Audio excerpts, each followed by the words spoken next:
રાજ્યમાં સ્થાનિક સ્વરાજ્યની ચૂંટણી માટે ધમધમાટ ચાલી રહ્યો છે। આજરોજ સ્થાનિક સ્વરાજ્યની ગ્રામ પંચાયતની પેટા અને સામાન્ય ચૂંટણી માટે ઉમેદવારી પરત ખેંચવા માટેની તારીખ હતી।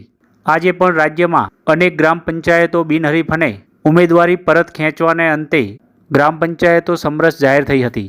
વિરમગામ તાલુકાની વાત કરીએ તો વિરમગામ તાલુકા માટે કુલ 33 ગ્રામ પંચાયતો માટે ચૂંટણી પંચ દ્વારા જાહેરનામું બહાર પાડવામાં આવ્યું હતું। ચૂંટણી પ્રક્રિયાના અંતે અત્યાર સુધી કુલ 8 ગ્રામ પંચાયતો બિનહરીફ અને સમરસ જાહેર કરવામાં આવી છે। આજરોજ વિરમગામ તાલુકાના ડુમાણા ગામ ગ્રામ પંચાયત સતત ત્રીજી વખત બિનહરીફ સમરસ જાહેર થઈ છે, જેમાં સરપંચ તરીકે પરસોત્તમભાઈ ચાવડાનું નામ જાહેર થયું હતું।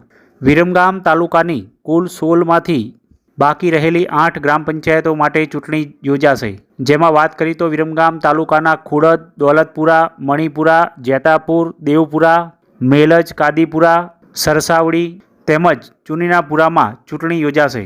અત્યાર સુધી વિરમગામ તાલુકામાં સમરસ અને બિનહરીફ ચૂંટણી જાહેર થયેલી પંચાયતોની વાત કરીએ તો વિરમગામ તાલુકાના થોરી થાંભા, ડુમાણા, થોરી વડગાસ, કાલિયાણા, જાદવપુરા, શિવપુરા અને ચંદ્રનગર બિનહરીફ અને સમરસ જાહેર થઈ છે।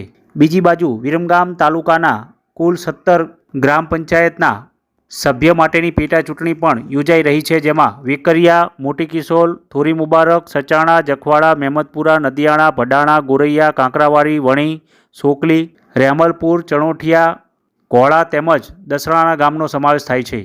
આગામી 22 જૂન 2025ના રોજ વિરમગામ તાલુકાની 8 ગ્રામ પંચાયત અને ગ્રામ પંચાયતના સભ્ય માટેની પેટા ચૂંટણીઓ યોજાશે।